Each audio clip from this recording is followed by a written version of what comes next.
Hey guys, welcome back to the channel. We're not outside. We're not on the water. What are we doing? But here's what we're going to do. I'm going to explain something to you that I see it all the time.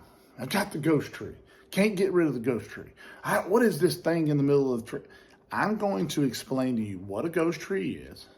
I'm going to draw it out on a whiteboard. Not going to be real technical because I don't have all the stuff. But I'm going to explain to you what a ghost tree is, why it's there, why it creates voids, as best as I can do in about a 3 to 4 minute period. I think it'll be pretty interesting. I think it'll help some of you understand what an actual ghost tree is. So let's get going. At the end of the video, we'll talk about it a little bit more. Tell me what you think. Guys, thanks for watching. Thanks for subscribing. Hit the like button. It helps. Let's go. All right, guys. Man, I'm going to tell you, I hope this turns out as well as I think it will turn out. This is your bottom. Let's do this. We're in, there's your bottom. We're going to call that 15 foot of water. And here is your center point. This is where the transducer is. You have transducer, 4 foot, 8 foot, 12 foot, 16, 20, 24. This is the only whiteboard I have. It's actually a Monday through Friday or Sunday through Saturday. So we're going to leave the old grid on. You know I hate the grid, but today we got the grid on. Now, a lot of people see the area right in here. It's a little curved area.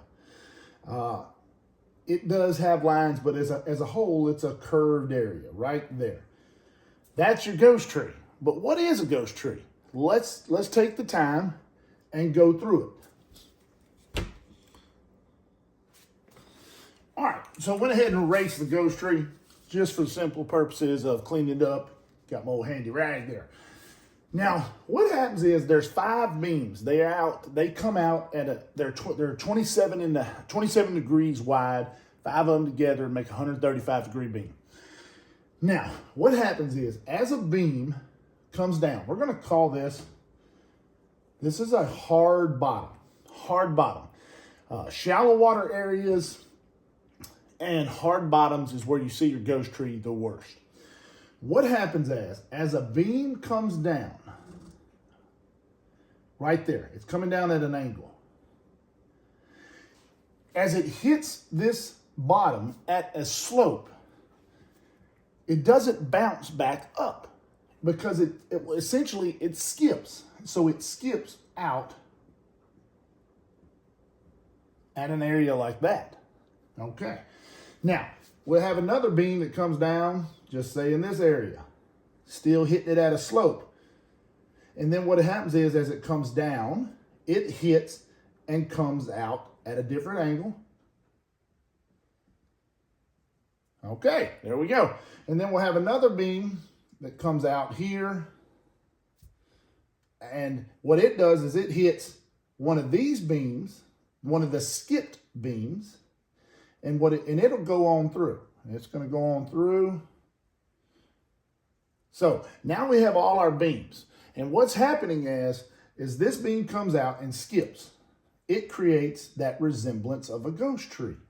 This one comes out, it skips, and creates a resemblance of a ghost tree. But now here's where the problem amplifies.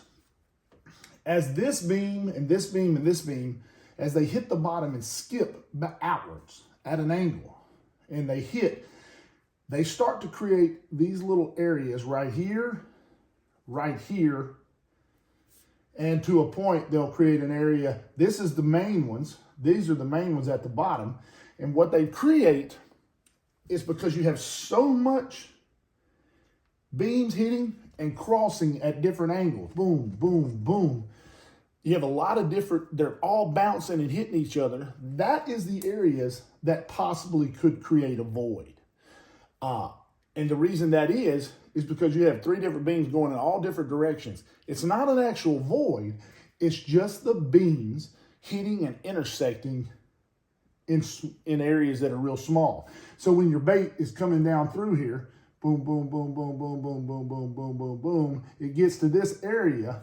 It's got a beam hitting here. It's got a beam bouncing off here. You got another beam bouncing off here.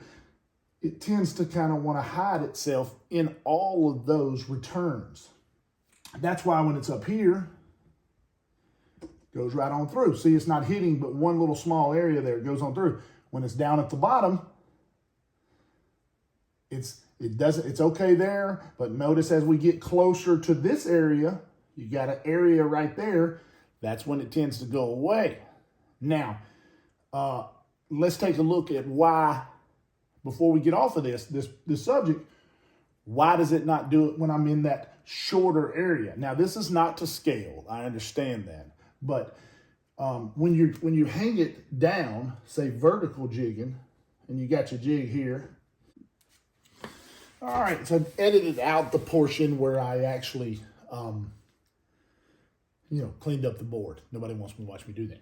Now, when you're holding, say, vertical jigging out, and you're holding in front of the boat 6-8 feet, you got a 10-foot rod, you're sitting in your seat, you're probably coming out there about 4 or 5 foot. Here's your line coming down. Here's your weight. There's your jig. Boy, and I know that looks just like a jig. I get it. But notice, this is the reason why you don't see. Why do we not see a void or problem in this little area here?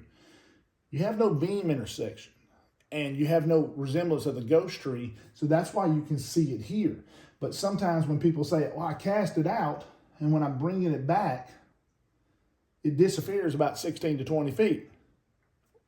The distance is relevant to the bottom depth. It'll disappear in that area, but that's why. That's why they are. And so I hope this helps explain what a ghost tree is, why there are voids, and you have to know, this is some great art. Let's go. Guys, I hope that helped. Hope that helped explain, what a ghost tree is, what a void is. And look, as long as there's multiple beams down there, 5 in this case, you're not going to ever get rid of beam stitching. They may learn how to get it better. They may learn how to lower the effects of the ghost tree, for lack of a better term, and they may learn to help with the voids. But some of these things will always be there. Weak spots or voids will always be there. Beam stitching will always be there until they can figure out how to make this thing one big giant beam. And I think they tried to on the LVS 12, and it just wasn't real technical because you can't get the beam wide enough. But until they can figure that out, this is what we have to learn to work around and deal with, and you have to learn to go with it. But guys, thanks for watching. Thanks for subscribing. Hit the like button, and you better ring that bell.